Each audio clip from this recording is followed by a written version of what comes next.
Fala galera, tudo bem? Bom, para quem não me conhece, meu nome é Cristiano Silva, você está no meu canal Vencendo Concursos. Você está assistindo uma aula de Lei de Responsabilidade Fiscal, a aula número 12.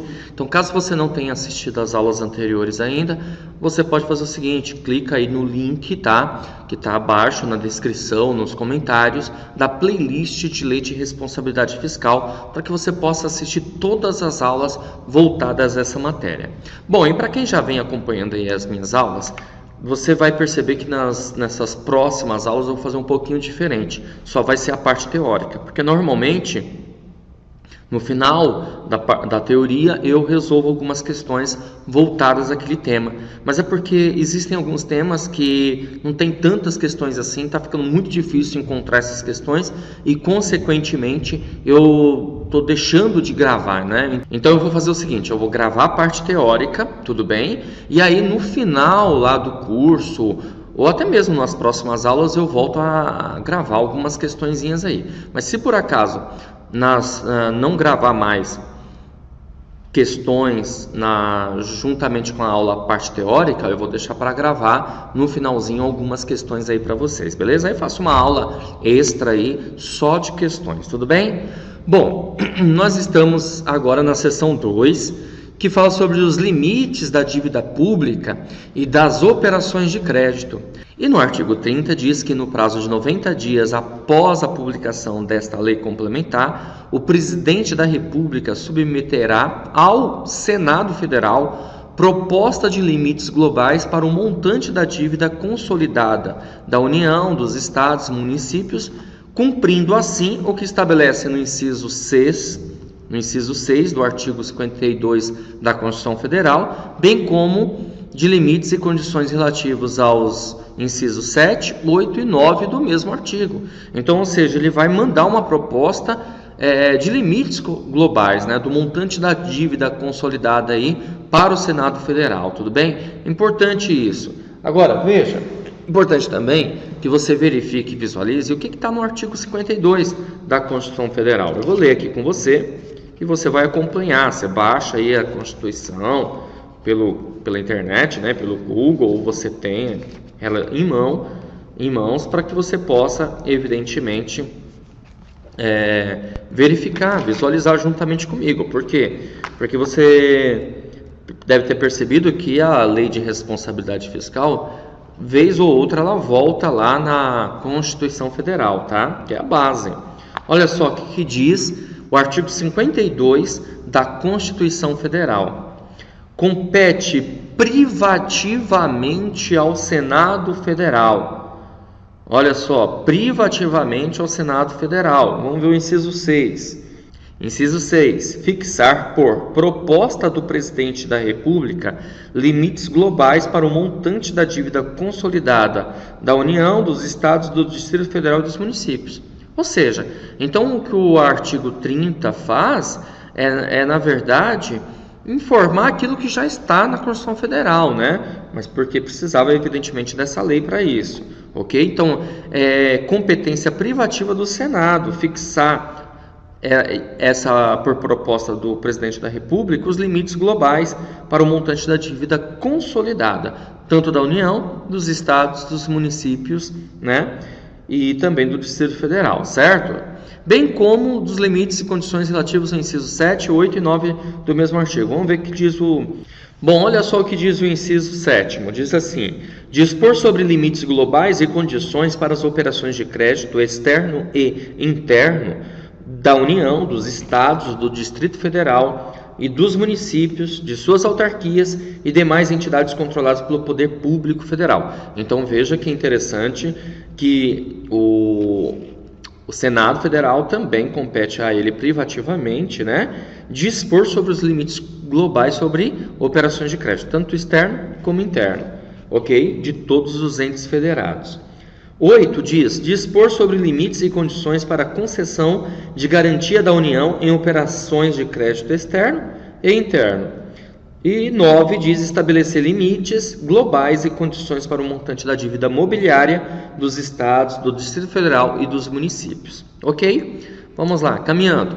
No inciso 2 do artigo 30 da Lei de Responsabilidade Fiscal, diz que o Congresso Nacional, projeto de lei que estabeleça limites para o montante da dívida mobiliária federal, aqui se refere o inciso 14 do artigo 48 da Constituição, acompanhado da demonstração de sua adequação aos limites fixados para a dívida consolidada da União, atendido o disposto no inciso 1 do parágrafo 1º deste artigo. Só lembrando, que a gente estava falando aqui que no prazo de 90 dias, a publicação da lei complementar, o presidente da República ele vai submeter ao Senado Federal, como você deve ter percebido, proposta de limites globais, é isso que você precisa guardar, e ao Congresso Nacional, projeto de lei que estabeleça limites para o montante da dívida mobiliária federal, ok? Conforme está no artigo 48, inciso 14. Vamos ver lá o artigo 48,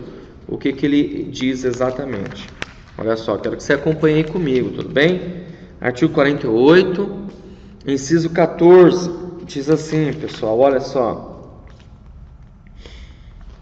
Artigo 48, caput do artigo, diz assim: cabe ao Congresso Nacional, com a sanção do Presidente da República, não exigida esta para o específico dos artigos 49, 51 e 52, dispor sobre todas as matérias de competência da União, especialmente sobre: inciso 14, moeda, seus limites de emissão, montante da dívida mobiliária federal. Tudo bem? Então, o Presidente da República está dizendo que ao decorrer de 90 dias dessa lei complementar, ele teria que se submete ao Congresso Nacional esse projeto de lei que vai, na verdade, estabelecer limites da dívida, do montante da dívida mobiliária federal.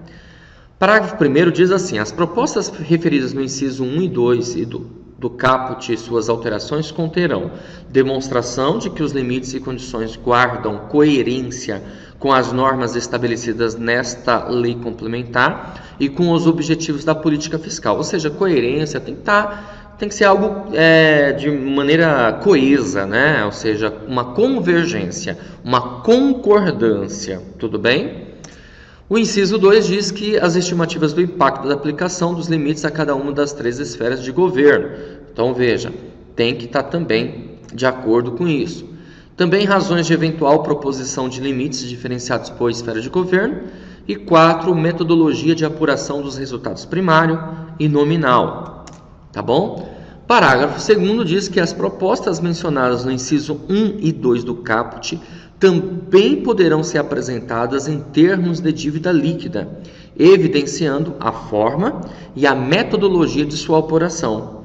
O parágrafo 3º já diz que os limites de que tratam os incisos 1 e 2 do caput serão fixados em percentual da receita corrente líquida.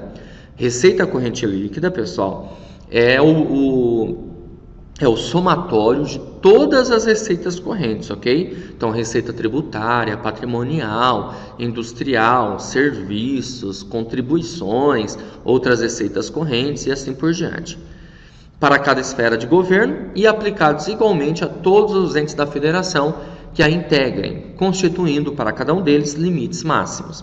E o parágrafo 4º diz que, para fins de verificação do atendimento do limite, a apuração do montante da dívida consolidada será efetuada ao final de cada quadrimestre.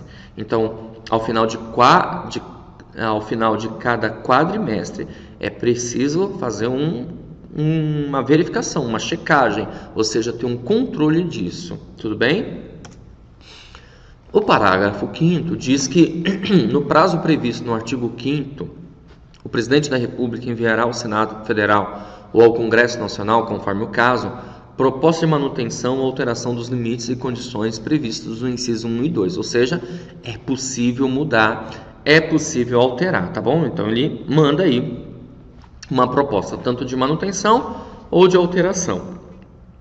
Parágrafo 6º diz que, sempre que alterados os fundamentos das propostas de que trata este artigo, em razão de instabilidade econômica ou alterações nas políticas monetária ou cambial, o Presidente da República poderá encaminhar ao Senado Federal ou ao Congresso Nacional solicitação de revisão dos limites. Então é possível também, quando for alteração, verificar, rever os limites aí. O parágrafo 7º diz que os precatórios judiciais não pagos durante a execução do orçamento em que houverem sido incluídos integram a dívida consolidada para fins de aplicação dos limites. Bom, pessoal, então assim eu finalizo mais uma aulinha aqui com você, aula 12 de Lei de Responsabilidade Fiscal, uma aula curtinha, né? Assim mesmo, tem aulas que são mais longas, outras mais curtas. A ideia é que sejam curtas para não ficar tão cansativo assim, que você possa assistir quantas vezes for necessário para que você possa compreender, sempre em mãos aí a Constituição Federal, tá bom? E vai fazendo suas pesquisas, porque assim, às vezes as pessoas acham que eu vou ter que passar tudo para você. Veja, tem algumas informações que elas são de natureza já complicadas. É o caso. A partir de agora, você vai perceber que a Lei de Responsabilidade Fiscal ela vai começar a ficar mais maçante do que no início. Por quê? Porque os incisos, eles toda hora trazem informações da Constituição Federal, informações complicadas para se entender, inclusive, né? Não é tão claro assim muitas vezes. Então é preciso que você reveja quantas vezes for necessário e que você também possa fazer outras pesquisas necessárias para que você possa entender todo esse conceito, tá bom? Fico aguardando você na próxima aula. Um grande abraço.